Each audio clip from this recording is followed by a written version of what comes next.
Welcome back guys. मी अभिजित पुन्हा एकदा तुम्हा सगळ्यांचं माझं युट्यूब चॅनल स्टडीफाय IAS वर तुमचं मनापासून स्वागत करतो. तर हा व्हिडिओ असणार आहे MPSC संयुक्त गट ब परीक्षा या परीक्षेची रणनीती काय असावी, याचं टाइम मॅनेजमेंट कसं असेल, स्टडी प्लॅन काय असेल आणि एक्झामची डेट. आता हा टेंटेटिव्ह शेड्यूल आहे आयोगाने दिलेली 5 डिसेंबर ही तारीख दिलेली आहे आयोगानं गट ब मुख्य परीक्षेची.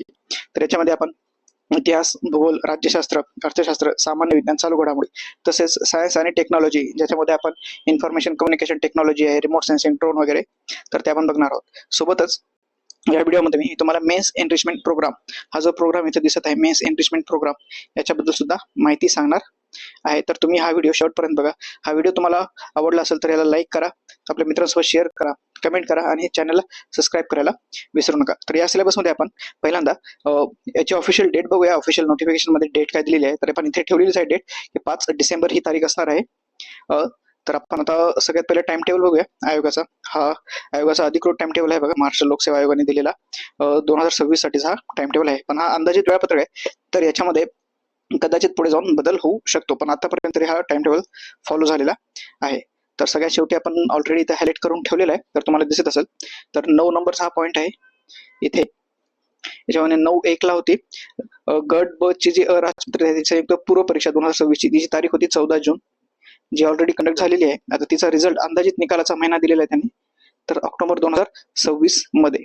याच्यामधून कोणते कोणते होते? सहाय्यक कक्ष अधिकारी, राज्य कर निरीक्षक, पोलीस उपनिरीक्षक आणि सहाय्यक दुबंध किंवा मुद्रांक निरीक्षक श्रेणी 1 चा आहे. तर आता याची जी मुख्य परीक्षा असणार आहे त्या 9.2 मध्ये बघू शकता. गट ब राजपत्रित सेवा संयुक्त मुख्य परीक्षा 2026 ही होणार आहे 5 डिसेंबर या तारखेला.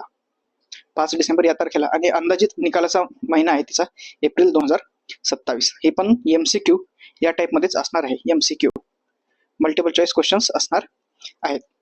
तर जर बघितलं तर आज आपण व्हिडिओ शूट करतोय, तर आजची तारीख आहे बघा मित्रांनो, इथं 19 तारीख आहे. तर 19 तारीख आहे 19 जून आणि परीक्षा आहे 5 डिसेंबरला.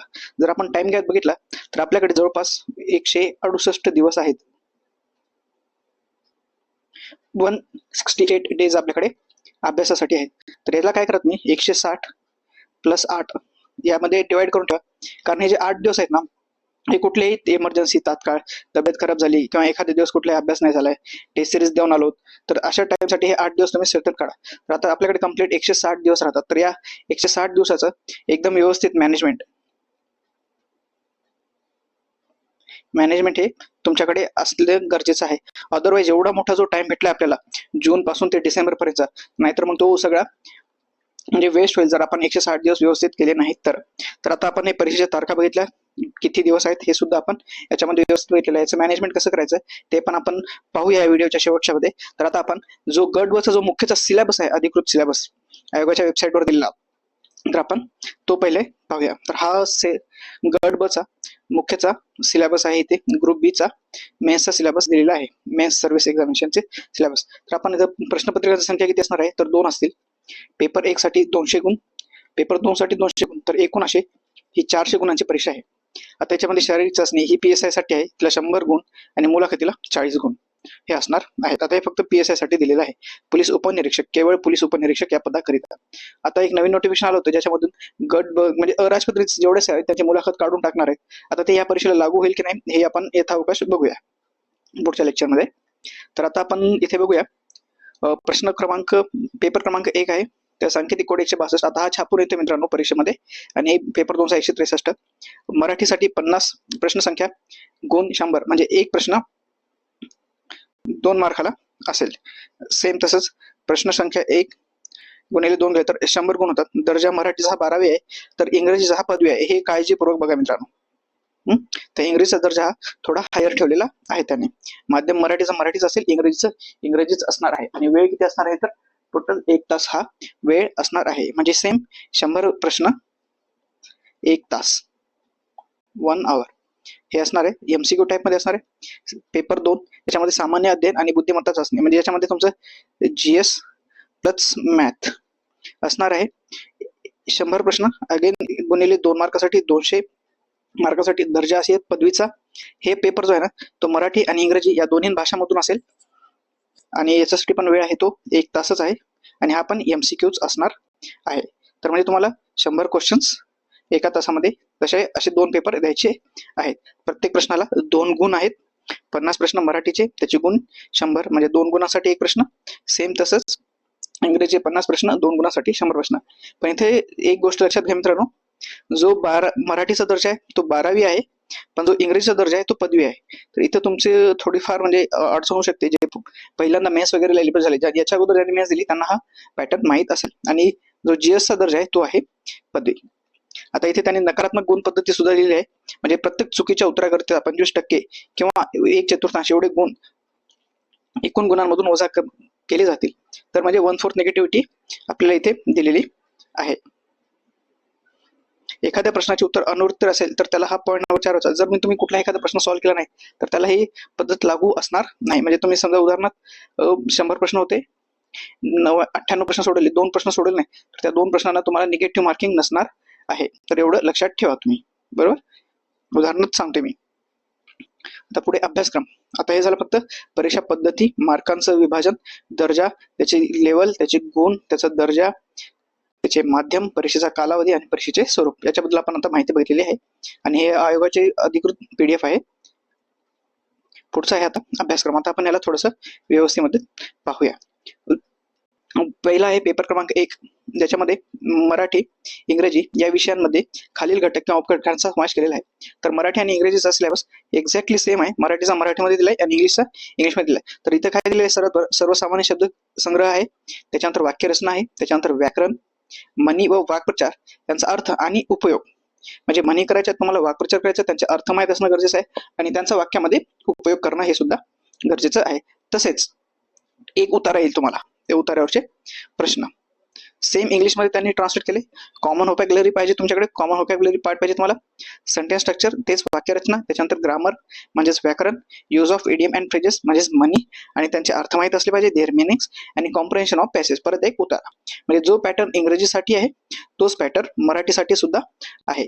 फक्त इंग्रजी आणि मराठी हे तुम्हाला त्या त्या विषयानुसार करणं भाग पडेल. म्हणजे मीडियम माध्यम तुमचं तेथे असेल, बरोबर. हे झाला पहिला प्रश्न. याच्यात 100 गुण गुणिले 2 मार्क, तर हा झाला 200 गुणांसाठीचा पहिला पेपर. आता पेपर क्रमांक 2.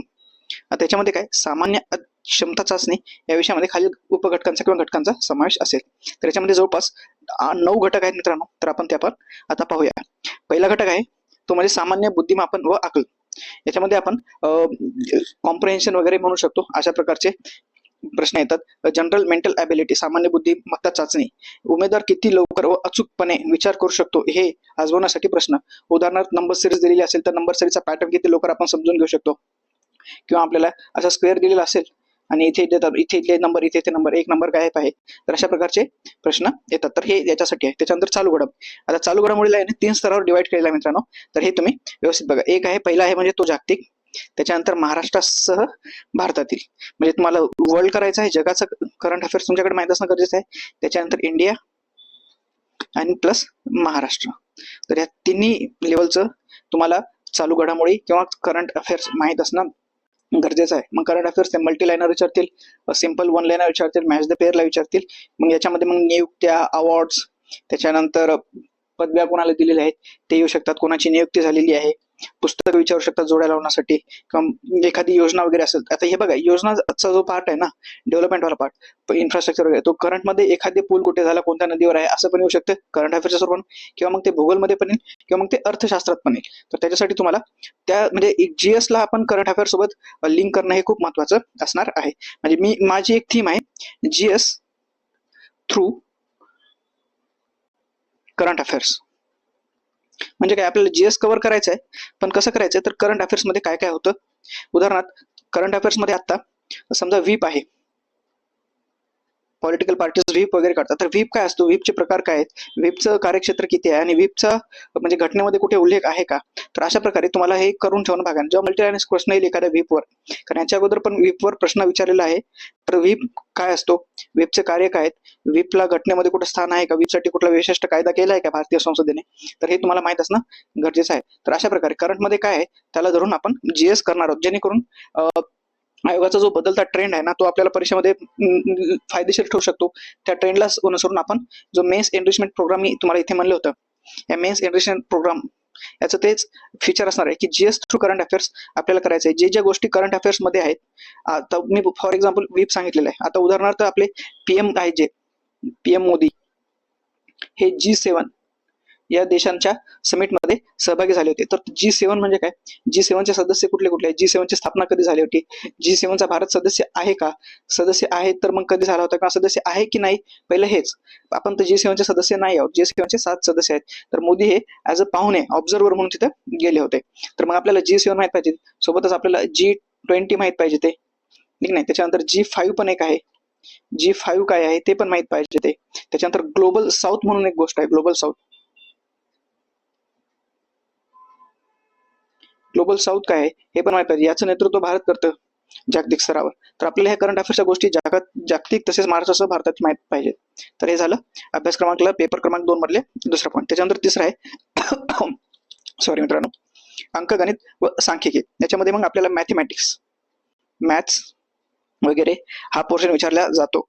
तर याच्यामध्ये मग घड्याळीवरचे गणित, रेल्वेवरचे गणित, वेळ, कामकाज, बोट, प्रवाह याच्यावरचे गणित वगैरे येतात. जे तुम्ही पूर्व परीक्षेत बघितलेले आहेत तेच तुम्हाला मुख्य परीक्षेतही पाहायला भेटतील. त्याच्यानंतर मुख्य परीक्षेला एक विशिष्ट घटक आहे, तो म्हणजे आहे बघा हा 4 नंबरचा. याच्यामध्ये माहितीचा अधिकार, right to information act, RTI act 2005 चा ऍज अपडेटेड पण पाहायचं आहे आपल्याला तसंच, आणि महाराष्ट्र लोकसेवा हक्क अधिनियम 2015. जे काय महाराष्ट्र लोकसेवा हक्क अधिनियम आहे 2015 त्याच्या तरतुदी आणि माहितीचा अधिकार, राईट टू इन्फॉर्मेशन ऍक्ट 2005 याच्या तरतुदी पाहायच्या आहेत. तर या ऍक्टवर जवळपास 3-4 प्रश्न मुख्य परीक्षेला विचारले जातात. कदाचित 5 प्रश्न सुद्धा येऊ शकतात. म्हणजे 100 पैकी या 2 ऍक्टचं वेटेज जर म्हणसाल तुम्ही तर ते 8 ते 10 क्वेश्चन्स एवढा आहे. म्हणजे जवळपास 16 ते 20 मार्क्स.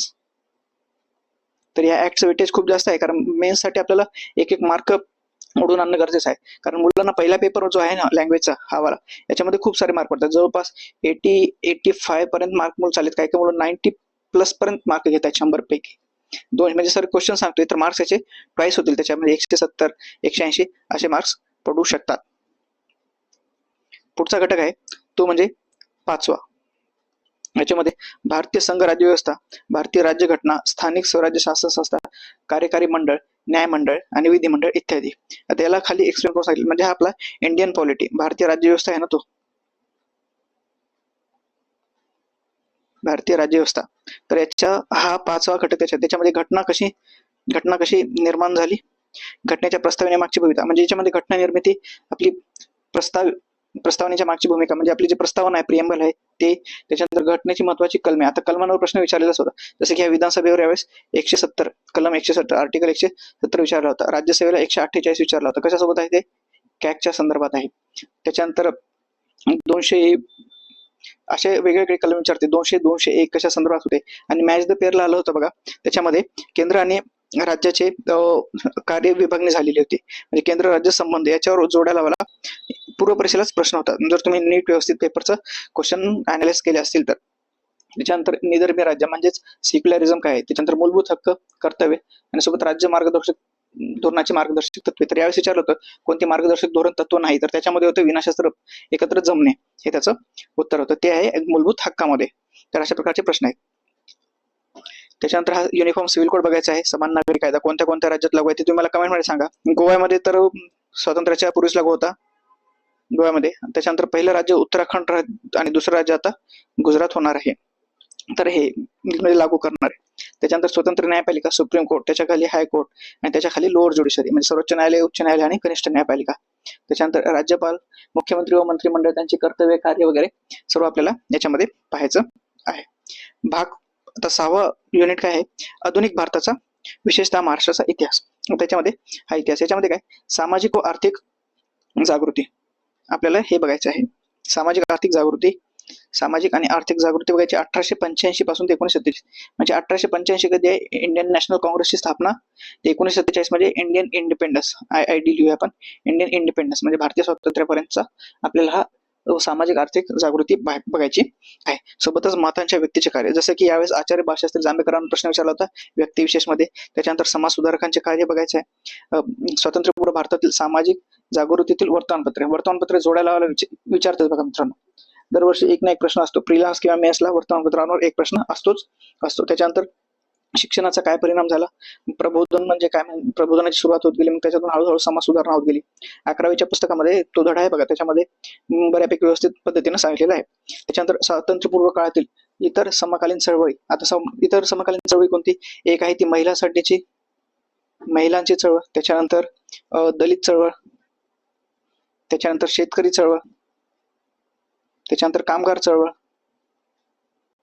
तर अशा इतर काही चळवळी आहेत, तर ह्या आपल्याला चळवळी बघायच्या आहेत. आणि त्याच्यानंतर ही राष्ट्रीय चळवळ म्हणजे आपली असहकार चळवळ, सविनय कायदेभंग, चले जाव. तर या पद्धतीची ही राष्ट्रीय चळवळ सुद्धा आपल्याला याच्यामध्ये बघायची आहे. पुढचा घटक आहे तो म्हणजे 7व्या नंबरचा, तो आहे भारताचा व महाराष्ट्राचा भूगोल. त्याच्यात भारताचा व महाराष्ट्राचा भूगोल म्हणले, पण मी ही गोष्ट सांगताना एक गोष्ट तुम्हाला सांगतो. तुम्हाला फक्त भारताचा व महाराष्ट्राचा भूगोल हा तर करायचा आहे, पण सोबत तुम्हाला ना जो भौतिक भूगोल असतो ना, तो जगाचा माहित असणं गरजेचं आहे. कारण प्रिलिम्सला त्यांनी प्रश्न विचारला होता राज्यसभेला, कंबाईनला विचारतील की नाही माहित नाही, पण मी भौतिक भूगोल माहित असावं का म्हणतो, कारण याच्यामध्ये त्यांनी हवामानशास्त्र, क्लायमॅटॉलॉजी, त्याच्यानंतर विविध भूरूपे आणि पर्जन्य, तापमान म्हणजे मॉइश्चर, ह्युमिडिटी, टेम्परेचर आणि प्रेशर, तर यांचं रिलेशन वगैरेवरचे प्रश्न येतात. तर आपल्याला हे माहित असणं गरजेचं आहे. तर त्याच्यामुळे तुम्हाला तो भौतिक भूगोल आहे ना, तो पाठ असावा लागतो, माहित असावा लागतो. त्याच्यामध्ये काय आहे मग, आता भारताचा महाराष्ट्राचा व भारताचा प्राकृतिक भूगोल, फिजिकल भूगोल, त्याच्यानंतर मुख्य प्राकृतिक फिजिओग्राफिक विभाग कोणते कोणते आहेत, जसं की आपण पश्चिम घाट आहे, घाटमाथ्याचा प्रदेश आहे, कोकण किनारपट्टी आहे, पर्जन्य छायेचा प्रदेश आहे, त्याच्यानंतर आपण मराठवाड्याचा प्रदेश म्हणू शकतो, विदर्भातला प्रदेश. तर अशा प्रकारे म्हणजे पठारी प्रदेश, पश्चिम घाट आणि किनारपट्टी हे फिजिओग्राफिक झाले. त्याच्यानंतर प्रशासकीय विभाग, आता इथे खाली दिले बघा, प्रशासकीय विभाग आहेत. त्याच्यानंतर राजकीय विभाग कुठले कुठले आहेत, तर असे. त्याच्यानंतर हे हवामानशास्त्र, आता आपण 2 मिनिटाखाली बोललेलो आहे. त्याच्यानंतर पर्जन्यमान, तापमान, पर्जन्यातील विभागवार बदल, ज्याच्या मग त्रिवार्थाचं क्लासिफिकेशन आहे, कोपेनचं क्लासिफिकेशन आहे, तर ते आपल्याला बघायचं. त्याच्यानंतर नद्या, पर्वत, पठार. आता यावेळेस पर्वत विचारले होते, ईशान्य महाराष्ट्रातील पर्वत विचारले होते त्यांनी, ईशान्य कोणते आहे म्हणून विचारले. दरकेसा टेकड्या होत्या ना, पूर्वलाच होता बघा, दरकेसा टेकड्या, ज्या की गोंदियामध्ये येतात, ह्या गोंदियामध्ये येतात. तर हा याच्यावर प्रश्न होता. नद्यांचे खास त्यांचा प्रश्नच ठरलेला आहे बघा, नदी, उपनदी किंवा नदीवरचं धरण किंवा नदीवरचा प्रोजेक्ट वगैरे जोडायला लावला, किंवा महत्वाची नदीच्या काठावरची स्थळे किंवा ठिकाणे वगैरे, शहर कोणते आहेत ते. नंतर पठारांचा क्रम लावायला, उत्तरेकडून दक्षिणेकडे. खानापूरचं मी उदाहरण सांगतोय, बुलढाण्याचं पठार, खानापूरचं पठार, जतचे पठार, सासवडचे पठार. तर असे पठार आहे, तर त्यांचा उत्तरेकडून दक्षिणेकडे क्रम लावायचा. आणि त्याच्यानंतर विविध भूरूपे, विविध भूरूपांमध्ये तुम्हाला जमिनीच्या अंतर्गत, जमिनीच्या बाहेर तयार होणारी, नदीमुळे होणारी, वाऱ्यामुळे होणारी, तर तुम्हाला हे भूरूपशास्त्र पण इन डिटेल करणं गरजेचं आहे. त्याच्यानंतर राजकीय विभाग, प्रशासकीय विभाग, नैसर्गिक साधन संपत्ती, देशामध्ये काय, नैसर्गिक मध्ये वने आणि खनिजे. खनिजांमध्ये तुम्हाला खनिजांवर प्रश्न विचारतात, म्हणजे खनिज, त्याची खाण आणि जिल्हा कुठला आहे, किंवा त्याचं प्रमाण किती आहे, किंवा त्याचा मूळ धातू कोणता आहे. यावेळेस हेमॅटाइट विचारला होता पूर्व परीक्षेला, बरोबर. हेमॅटाइट पासून काय भेटते, तर आपल्याला आयरन भेटतं, हे त्याचं उत्तर होतं. तसंच मानवी व सामाजिक भूगोल, त्याच्यानंतर लोकसंख्या हा योगाचा आवडता टॉपिक आहे, दरवर्षी प्रश्न असतात, याही वर्षी होता. त्याच्यानंतर लोकसंख्येचे स्थानांतर, मायग्रेशन ऑफ पॉप्युलेशन, त्याचे उगम, सोर्स आणि इष्टस्थानावरील परिणाम. उगम म्हणजे काय, ए हे गाव आहे आणि बी एक हे गाव आहे, तर ए मधून बी मध्ये मायग्रेशन होते, तर हे झालं उगम, त्याचा सोर्स. आणि बी मध्ये जाऊन थांबतंय, तर हे झालं त्याचं डेस्टिनेशन. तर हे त्याचं डेस्टिनेशन असणार आहे. बी हे विलेज आहे, हे त्याचं डेस्टिनेशन असणार आहे. म्हणजे उगमस्थानापासून इष्टस्थानावरील परिणाम, ग्रामीण वस्त्या, तांडे, झोपडपट्ट्या यांचे प्रश्न. आता वस्त्यां वगैरेवर राज्यसभेच्या पूर्व परीक्षेला कंबाईनला पण प्रश्न होते की कुठे विखुरलेल्या वस्त्या आढळतात, रेषीय वस्त्या काय असतात, ताराकृती वस्त्या काय असतात, अशा प्रकारच्या विचारतात. आता याच्यामध्येच एक उपघटक आहे, तो म्हणजे पर्यावरणाचा. पर्यावरण हा एक उपघटक आहे, त्याच्यामध्ये मानवी विकास व पर्यावरण, त्याच्यानंतर पर्यावरण पूरक विकास, सस्टेनेबल डेव्हलपमेंट, किंवा आपण त्याला ग्रीन डेव्हलपमेंट वगैरे म्हणू शकतो. त्याच्यानंतर नैसर्गिक साधन संपत्तीचे संरक्षण, विशेषतः काय काय करायचे, वन संधारण करायचे, विविध प्रकारचे प्रदूषणे आणि व पर्यावरणीय आपत्ती. आता प्रदूषणामध्ये हवा आहे, air pollution, water pollution, noise pollution, soil pollution आणि वेस्ट मॅनेजमेंट.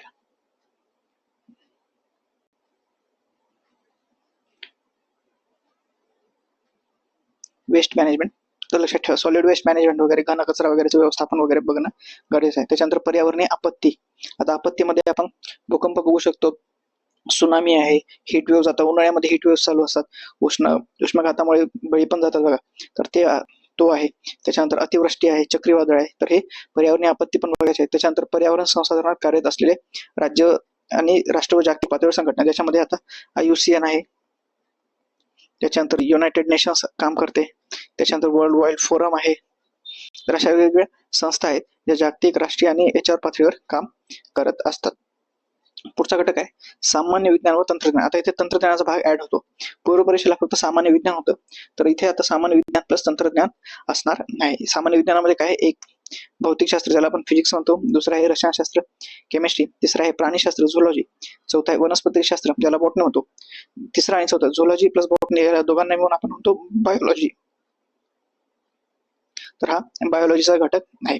तर हे झालं आतापर्यंत, हे होतं फक्त जनरल सायन्स. आता इथून जो E आणि F आहे तो आपला तंत्रज्ञान टेक्नॉलॉजीचा पार्ट असणार आहे. तर टेक्नॉलॉजीमध्ये काय, दूर संवेदन ज्याला आपण इंग्लिशमध्ये रिमोट सेन्सिंग म्हणतो, त्याच्यानंतर हवाई व ड्रोन छायाचित्र, इंग्लिशमध्ये एअर आणि ड्रोन फोटोग्राफी, त्याच्यानंतर भौगोलिक माहिती प्रणाली GIS जिओग्राफिक इन्फॉर्मेशन सिस्टीम आणि त्यांची उपाययोजना आणि इट्स ऍप्लिकेशन, GIS ऍप्लिकेशन कुठं होतं. आणि F आहे माहिती व संप्रेषण तंत्रज्ञान म्हणजे information and communication technology, ICT. आता मित्रांनो इथे GPS कुठेही लिहिलेलं नाहीये, पण आपल्याला GPS सुद्धा परीक्षेसाठी करणं भाग आहे. तर प्रश्न कधी कधी कंबाईन किंवा अप्लाइड किंवा एक्सटेंडेड क्वेश्चन, ज्याला आपण चेन क्वेश्चन म्हणतो ना, मागच्या सिरीजमध्ये आपण चेन क्वेश्चन काय असतात हे बघितलं होतं, चेन क्वेश्चन, तर हे चेन क्वेश्चन इथे तयार होऊ शकतात. तर हे GPS इथे सिलेबसला नाही, पण तुम्ही GPS करून ठेवा, कारण कदाचित त्याच्यावर प्रश्न येण्याचे चान्सेस आहेत.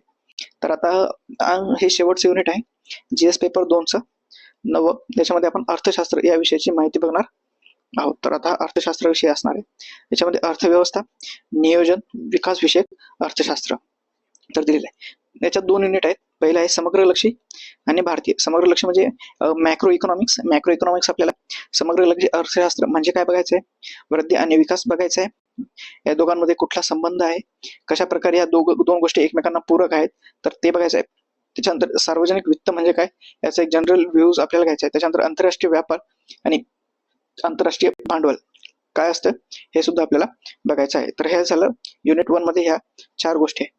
आता याच्या युनिट 2 मध्ये भारतीय अर्थव्यवस्था हा आपल्याला डिटेलमध्ये करणं भाग आहे. घटक करण्याच्याहून खूप जास्त प्रश्न विचारलेले जातात.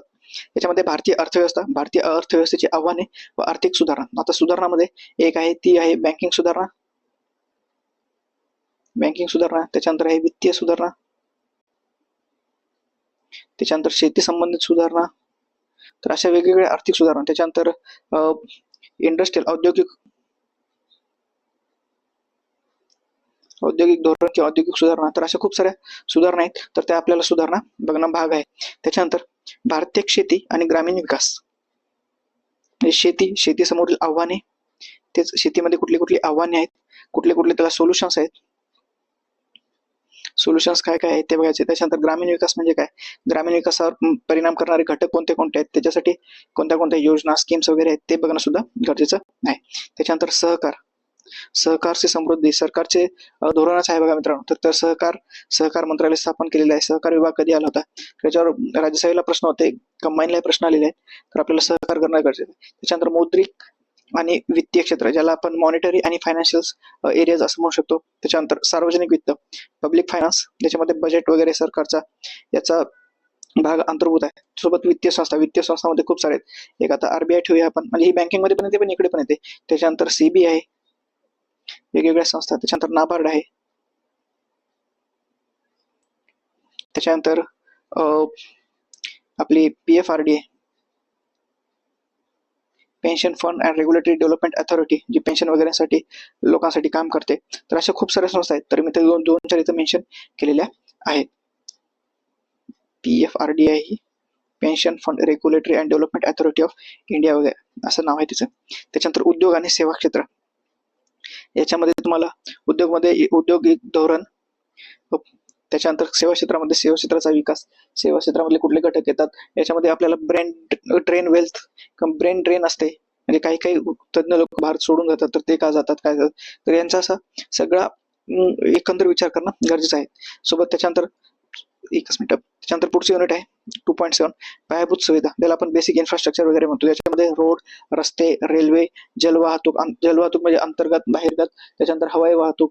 मग त्याच्यासाठी आपण हवाई वाहतूक सुलभ करण्यासाठी एक स्कीम आहे बघा, उडे देश का आम नागरिक उडान योजना.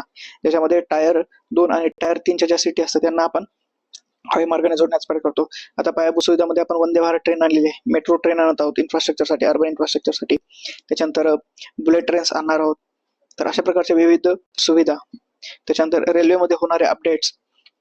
आता पायाभूत सुविधामध्ये रस्ते, मग राष्ट्रीय किती महामार्ग आहेत, राज्य महामार्गाची लांबी किती आहे, प्रधानमंत्री ग्राम सडक योजनेअंतर्गत किती महामार्गांचं काम झाले, म्हणजे महामार्ग नाही तर गाव म्हणजे वस्त्यांना 12 रस्त्याने जोडणार किती काम झालेले आहे. तर अशा प्रकारचे गोष्टी याच्यामध्ये येतात. त्याच्यानंतर आंतरराष्ट्रीय व्यापार आणि भांडवल. आता हा घटक इथे पण आहे आणि इथे पण आहे, तर ह्याला आपल्याला दोघांना एक साथच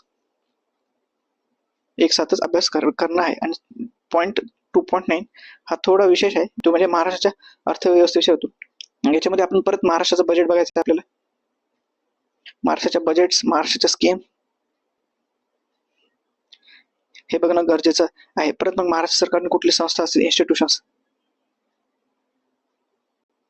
महाराष्ट्र सरकारचे कुठली इन्स्टिट्यूशन वगैरे असेल, जसं महाराष्ट्र सरकारनं मित्र म्हणून आणलेलं Maharashtra institute for transforming Maharashtra, तर असं महाराष्ट्र जसं नीती आयोग आहे त्याच्या धर्तीवर आणलेली एक संस्था आहे. सेम तसंच ते इन्स्टिट्यूशन, महाराष्ट्राचं बजेट, महाराष्ट्र स्कीम, महाराष्ट्राचं वित्त आयोग वगैरे, तर हे सगळं याच्यामध्ये बघणं गरजेचं आहे. तर हा होतो इन डिटेल सिलेबस, त्याचा आपण व्यवस्थित डिव्हिजन वगैरे केलेलं आहे, काय काय गोष्टी करणं आहे. तर आता आपण सोर्स विषयी बोलूया इथं.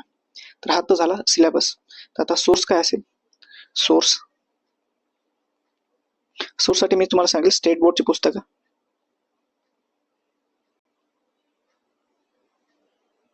स्टेट बोर्ड बुक्स खास करून 11वी प्लस 12वी आणि सायन्स वगैरेसाठी, किंवा मग थोडेसे तुम्ही 8वी ते 10वी तर कराच, पण सोबतच 11वी-12वीची पुस्तकं करा. कारण ज्या प्रकारे सायन्स आणि सायन्स टेक्नॉलॉजीचे प्रश्न जे विचारले चालले त्यांचा जो दर्जा आहे तो 11वी-12वीचाच आहे. त्यांनी देताना पदवी म्हणून दर्जा दिलेला आहे. आपण जर इथे बघितलात तर पेपर 2चा दर्जा हा पदवीच आहे मित्रांनो. तर तो तुम्ही डोक्यात ठेवूनच त्या लेवलचं प्रिपरेशन करा. तर ही पुस्तक आहे. त्याच्यासोबत इकॉनॉमिक्ससाठी तुम्ही देसले सरांचं पुस्तक वाचू शकता, देसले सरांचं पुस्तक आहे. त्याच्यानंतर पॉलिटीसाठी एम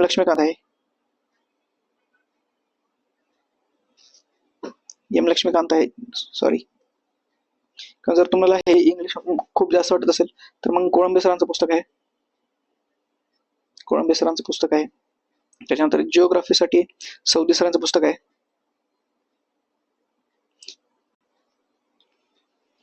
त्याच्यानंतर कुठला घटक राहिला, आपलं सायन्ससाठी जर आपण केले, पर्यावरणासाठी तुम्ही मित्रांनो 11वी-12वीचे जे पुस्तक आहे त्याच्यामधून कव्हर होऊ शकतं.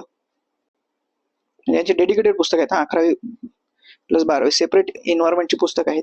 त्याच्यानंतर ICTचं पण 11वीचं पुस्तक आहे वाटतं, 11वीसाठी 11वी प्लस 12वी ती 2 पुस्तक आहेत. कारण 2-2, 3-3 क्वेश्चन येतात आणि त्या पुस्तकामधून ॲज इट इज येऊन जातात. तर मी एक पुढचा व्हिडिओ आणणार आहे की स्टेट बोर्डची पुस्तकातून कसे जसेच्या तसे प्रश्न विचारलेले आहेत, तर ते तुम्हाला पण इथे बघायला भेटतील. तर आपण आता सिलेबस झाला, ICT साठी 11वी प्लस 12वीचे प्रश्न आहेत. आता राहिले चालू घडामोडी. करंट अफेअरसाठी जर तुम्ही न्यूजपेपर वाचत असाल तर खूप बेटर आहे, न्यूजपेपर प्लस मंथली मॅगझिन.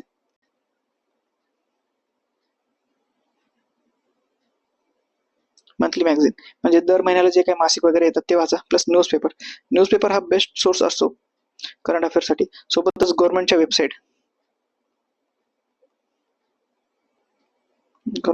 आणि PIB प्रेस इन्फॉर्मेशन ब्युरोचा डाटा वगैरे, जो डाटा येतो ना तो PIBच्या याच्यावरच येतो, ऑफिशियल सरकार पब्लिश करत असतं. सोबत जर महाराष्ट्र राज्याचं बघत असाल तर लोकराज्य म्हणून एक मासिक आहे, लोकराज्य आहे. केंद्र सरकारचं योजना म्हणून एक येतं, योजना आणि कुरुक्षेत्र. तर हे 2 केंद्र सरकारचे आहेत, सेंट्रल गव्हर्नमेंट, आणि हे MHGOVT महाराष्ट्र गव्हर्नमेंटचं आहे योजना, आणि हे सेंट्रल गव्हर्नमेंटचे आहे. तर गव्हर्नमेंट वेबसाईट वगैरे तुम्ही बघू शकता. सोबत आता कुठला घटक राहिला आपला, आपण इकॉनॉमिक्स झालेला आहे, पॉलिटी झालेला आहे, जिओग्राफी झाली, पर्यावरण झाले. त्याच्यानंतर information communication technology basic source आपण हे केलंय. खास करून तुम्ही हे सायन्ससाठी करू शकता, सायन्सला, किंवा मग मार्केटमध्ये जे कोणतं पुस्तक अवेलेबल असेल ते तुम्ही घ्या. करंट अफेअर्स वगैरे झालेलं आहे. तर आपण याच्याविषयी बोललो. सामान्य ज्ञान झालं. हा, इतिहास राहिला होता ना आपला, हिस्ट्रीला आहे. तर आपण इथे इथे लिहूया हिस्ट्री. हिस्ट्रीसाठी गाठाळ सरांचं पुस्तक आहे, किंवा मग कठारे, दोघांपैकी कोणते एक घ्या, दोन्ही घेऊ नका, कारण खूप मोठी पुस्तक आहेत. आणि याला आणि 11वीचं जुनं इतिहास पुस्तक,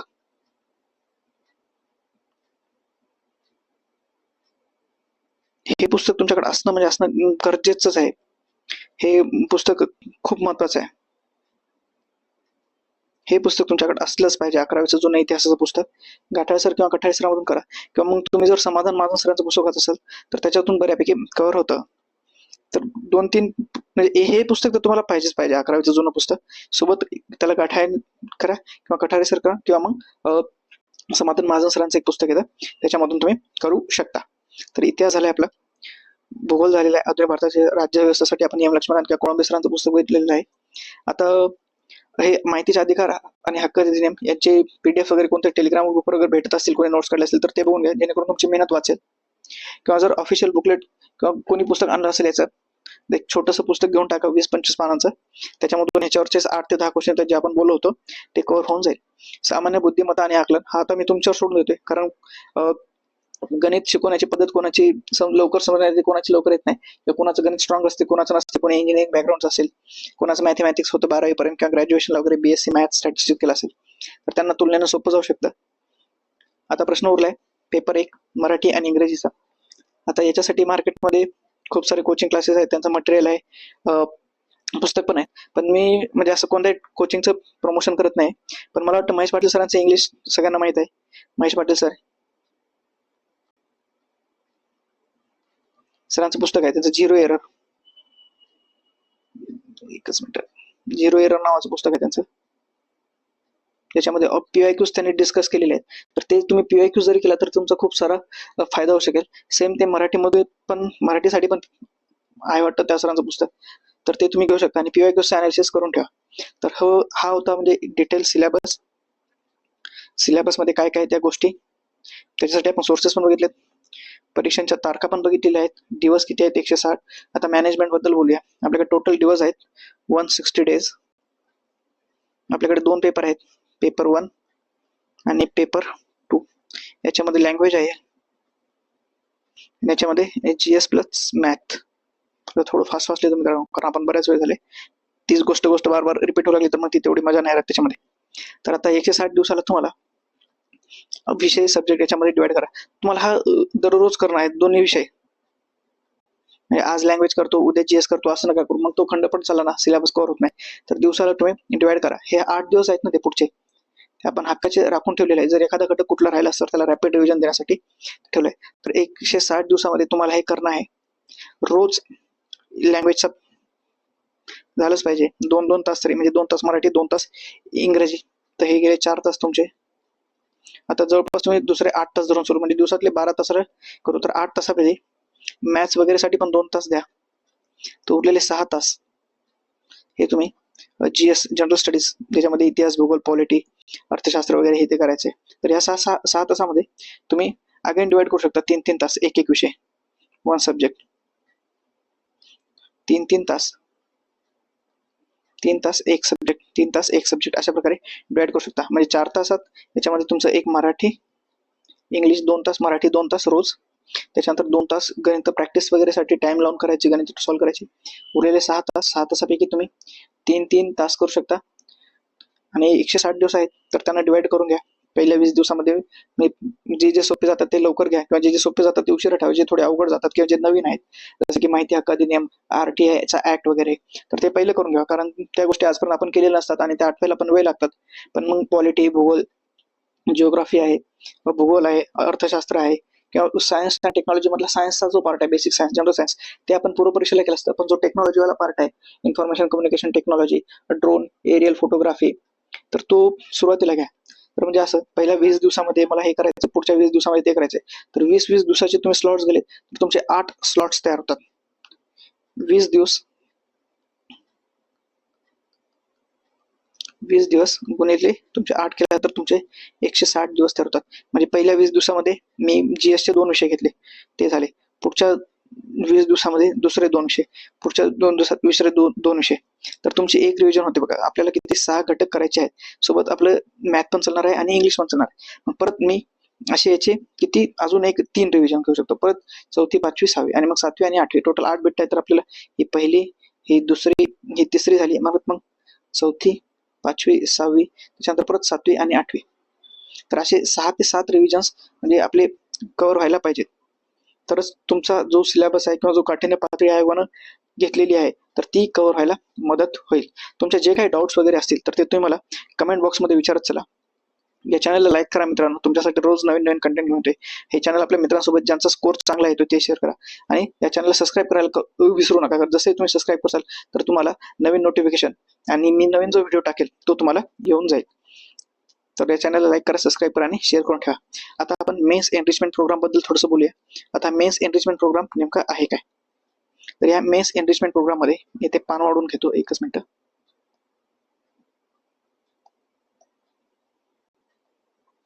हा जो मेन्स एनरिचमेंट प्रोग्राम आहे MEP, तर याच्यामध्ये आपण जो मी पहिलं म्हणलं होतं ना, GS थ्रू करंट अफेअर्स, म्हणजे आपल्याला GS तर कव्हर करायचं सामान्य अध्ययन,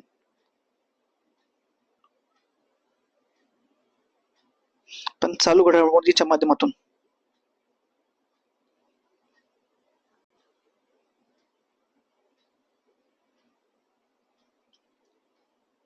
तर हे चालू घडामोडीच्या माध्यमातून करायचं आहे आपल्याला. आता मी उदाहरण देतो. आता काल शिवसेना पक्ष डबल त्याचे 6 खासदार फुटले. आता हा झाला पॉलिटिकल अँगल, पण आपल्याला महत्वाचं काय, पॉलिटिकल पार्टी, राजकीय पक्ष, जो आपल्या विषयाचा सब्जेक्टचा भाग आहे, राजकीय पक्ष हे आपल्या पॉलिटीमध्ये येते. त्याच्यानंतर व्हीप, जसं वर पण सांगितलं तो व्हीप काय आहे. त्याच्यानंतर पक्षांतरबंदी कायदा, पक्षांतरबंदी कायदा काय आहे. तर ह्या सर्व गोष्टी आपल्याला एक्झामच्या पॉइंट ऑफ व्ह्यू न बघायच्या आहेत. सेम आता भूगोलमध्ये फिलिपिन्स हा देश आहे. फिलिपिन्स या देशात जवळपास एक आठवड्याखाली 7.8 मॅग्नेट्यूडचा रिश्टर स्केलचा भूकंप आला होता. तर आपल्याला परीक्षेसाठी भूकंप महत्वाचा आहे. सांगितलं होतं ना त्यांनी, पर्यावरणीय आपत्ती, जो पर्यावरण, भूकंप काय, भूकंप कसा येतो आणि भूकंपाचे परिणाम, आणि भूकंप आपण जिओग्राफीमध्ये त्याचं स्टॅटिक बघणार आहोत, आणि भूकंपाचे फायदे आणि तोटे. आता फायदे तर काही असतात का, तर हो, नैसर्गिकरित्या भूकंपाचे फायदे आहेत. मानवी दृष्टिकोनातून फायदे कदाचित नसतील, पण निसर्गाच्या दृष्टीने भूकंपाचे पण फायदे आहेत आणि तोटे सुद्धा आहेत. तर अशा प्रकारे आता मोदी G7 ला गेले होते, मी वर पण सांगितलं होतं. मग G7 चे सदस्य देश कोणते आहेत, याचा उद्देश काय आहे, किंवा याचं मुख्यालय कुठे आहे, मुख्यालय वगैरे कुठे आहे. तर अशा प्रकारच्या गोष्टी करणं हे महत्वाचं आहे. आता 2026 मध्ये आपण ब्रिक्स, प्रिलिम्सला पण प्रश्न होता, ब्रिक्सचं भारत अध्यक्षस्थान भूषवणार आहे. अध्यक्षस्थान, तर आपल्याला ब्रिक्स याचं निर्मिती कशी झाली, याचा इतिहास बघायचा आपल्याला. अक्षर थोडस खराब आहे मित्रांनो. ब्रिक्सची निर्मिती आहे, तिची स्थापना कधीची आहे, तिचं हेडक्वार्टर कुठे आहे, सदस्य देश कोणते आहेत, त्याचे उद्देश काय आहेत. जसे की यावेळेस विचारले होते कोणते कोणते ब्रिक्सचे कोणत्या कोणत्या क्षेत्रात ब्रिक्सनं काम केलेलं आहे. राज्यसभेला पण प्रश्न होता, कंबाईनला पण प्रश्न होता. कारण ब्रिक्सची स्थापना बघा मित्रांनो 2010 2026 चालू आहे, म्हणजे 15 वर्ष पूर्ण झालीत. तर अशा घटकांवर आयोग 100% प्रश्न विचारते. तर तुम्ही विचार करा 2026 ला कुठल्या कुठल्या घटना आहेत ज्यांना 5, 10, 15, 20, 25, 50 किंवा 100 किंवा 75. जसं की 75 वंदे मातरम या गीताला 75 वर्ष पूर्ण झाले. 1950 रोजी आपण संविधान सभा स्वीकृत केली होती. 1949 ला घेतली, 1949 पासून लागू झाली 26 जानेवारीला एक नाही. त्याच्यानंतर सुप्रीम कोर्टाची स्थापना 1950 ची आहे. तर तुम्हाला सुप्रीम कोर्टावर प्रश्न विचारू शकतो. त्याच्यानंतर अजून कुठल्या कुठल्या घटना आहेत, किंवा मग 1946 आणि 47 या टाइम पिरियड मध्ये काय काय घटना झाल्या. जशी घटना निर्मिती इथं झालेली आहे, घटनेचं इलेक्शन सुद्धा झाले. त्या जून जुलैमध्ये घटना निर्मितीसाठी एक स्थानिक लेवलला इलेक्शन घेतले, त्याच्यातून आपण घटना समिती असेल त्याचे सदस्य निवडलेले अप्रत्यक्षरित्या, तर ते कशा प्रकारे होते काय नाही. तर ही डिकेड आणि 1926 ते 2026 किती वर्ष पूर्ण होत आहेत, तर 80 वर्ष पूर्ण होत आहेत. तर अशा घटनांवर प्रश्न विचारतात. म्हणजे सिलेबसमध्ये तर आपल्या जीएस मध्ये सगळं जोरल्याप होते, पण प्रश्न एखाद्या विशिष्ट घटकातून काय येतात, तर जीएस थ्रू करंट अफेअर्स हे तुम्हाला सांगेल. आणि मेन्स एनरिचमेंट प्रोग्राम मध्ये आपण सब्जेक्ट वाईज करंट अफेअर्स आणि त्याचं जीएसचं लिंकेज बघणार आहोत. आणि सोबतच पीवायक्यूज. आता पीवायक्यूज ॲज इट इज तर येत नाहीत, पीवायक्यूज सोबत मोडतोड होत आहे, पीवायक्यूजला अपडेट करता यावं आणि नव्या स्वरूपामध्ये पीआयक्यूज तुमच्या पुढे येत आहेत. तर ह्या सगळ्या गोष्टी आपण मेन्स एनरिचमेंट प्रोग्राम जो आपण युट्यूबवर घेणार आहोत, तर तुम्ही त्याच्यासाठी या चॅनलला लाईक करून ठेवायचं आहे, सबस्क्राईब करून ठेवा, शेअर करा, आपल्या मित्रांसोबत सबस्क्राईब करा, जेणेकरून जसे आपण मेन्स एनरिचमेंट प्रोग्रामचे लेक्चर्स अपलोड करू ते तुम्हाला पाहायला भेटेल. सोबतच तुम्हाला कमेंट सुद्धा करायचे आहे, तुमचे काही डाऊट्स वगैरे असतील तर ते तुम्ही कमेंट बॉक्समध्ये विचारू शकता. तर धन्यवाद मित्रांनो, आपण आता इथे थांबूया. हे होतं आजच्या लेक्चरमध्ये आपण जे काय बघितलं, संयुक्त गट ब मुख्य परीक्षेची तारीख, तिचं रणनीती, time management, study plan, subject wise तुम्ही डिवाइड करा, तुमचे विकनेस तुमच्या स्ट्रॉंग वगैरे बघा, याचं प्रॉपर उजळणी रिव्हिजन झाले पाहिजे, प्रश्नसंच टेस्ट सिरीज द्या, सब्जेक्ट नुसार अभ्यासक्रम करा, मुख्य परीक्षेची तारीख डोक्यामध्ये ठेवा, टार्गेट ठेवा. आणि आपला जो प्रोग्राम आहे मेन एनरिचमेंट प्रोग्राम, याच्यासाठी या चॅनलला सबस्क्राईब करायला विसरू नका. थँक्यू मित्रांनो, धन्यवाद.